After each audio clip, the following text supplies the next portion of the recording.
আসসালামু আলাইকুম।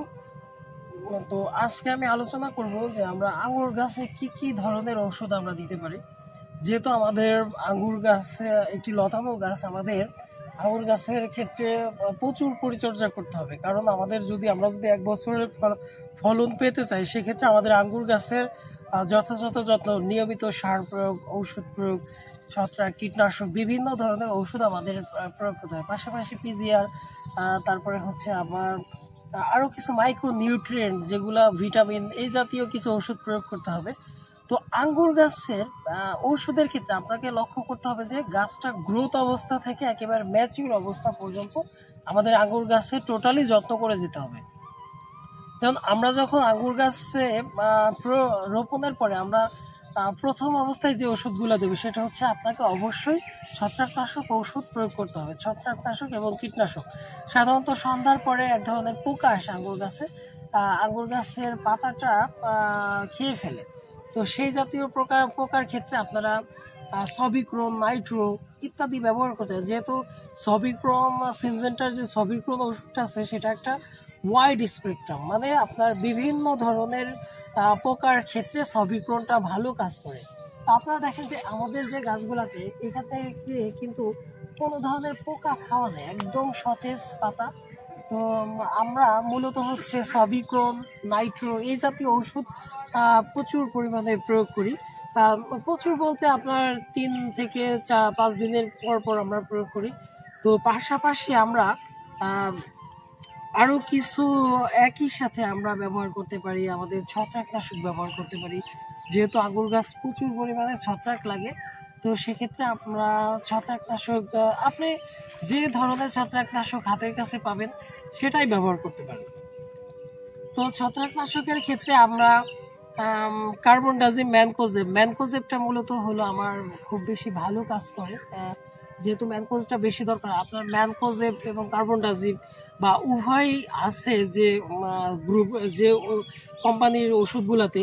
যেমন আপনি রিডোমিল গোল্ড ব্যবহার করতে পারেন, হ্যামিস্টার টপ ব্যবহার করতে পারেন, তারপরে ব্লু কপার, যেটা কপার অক্সিক্লোরাইড, এটা আপনার গোড়া পচন জাতীয় সমস্যার সমাধান করতে পারে।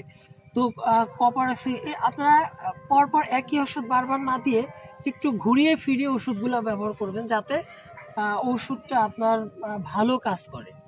তো আপনারা এর পাশাপাশি আপনারা বিভিন্ন ধরনের পিজিআর, যেমন আপনারা যখন গাছের বয়সে 1 মাস পার হয়ে যাবে, আপনারা পিজিআর ব্যবহার করবেন, যে নাইট্রোবেনজিন, তারপরে আপনার ট্রাইকন্ট্রাল গ্রুপের পিজিআর আছে। তো আপনারা চেষ্টা করবেন যে আপনারা অন্তত 15 দিন পর পর অন্তত পিজিআর ব্যবহার করা। তো আপনারা এনএসি গোল্ডটা খুব ভালো একটা ওষুধ, আপনারা এনএসি গোল্ড ব্যবহার করতে পারেন। তো এরপর আমরা আসি কিছু মাইক্রো নিউট্রিয়েন্ট আছে, যেমন আপনার এসে ভিটামিক্স আছে, তারপর নিউট্রাফস আছে, নিউট্রাফস 24, নিউট্রাফস এন ব্যবহার করতে পারেন। তো আমাদের আঙ্গুর গাছের পর আমাদের খুবই যত্নর সাথে রাখতে হবে, যেহেতু আমাদের এই গাছগুলোতে আমরা চাই যে 1 বছরের কিছু ফলন আনতে।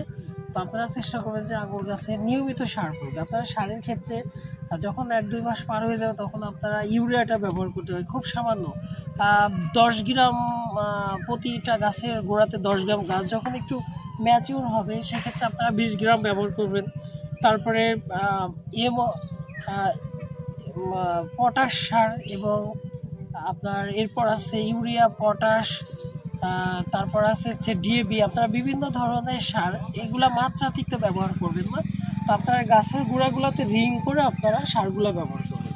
তো আমাদের বাগানে একটু ঘাস হয়ে গেছে, আপনারা যদিও ঘাসগুলো আমরা ঘাস মারা স্প্রে দিয়ে দমন করি না, আমরা মেশিন দিয়ে কাটি। তো আপনারা ঘাস মারা স্প্রেটা ব্যবহার করবেন না, যেহেতু আমাদের গাছের শিকড়ের ক্ষতিগ্রস্ত হবে। এরপর আপনারা শিকড় বৃদ্ধির জন্য কিছু প্রয়োগ করতে পারেন, যেমন রুটেন নামে কিছু এনএসসি কোম্পানির ওষুধ আছে, রুটন। এগুলা সারের সাথে মিশিয়ে দিতে হয়। তো যেহেতু সার ব্যবস্থাপনা একটা বড় ভিডিও, আমি আরও কিছু ভিডিওতে সার ব্যবস্থাপনার ব্যাপারে আরও কিছু গুরুত্বপূর্ণ ইনফরমেশন তুলে ধরবো।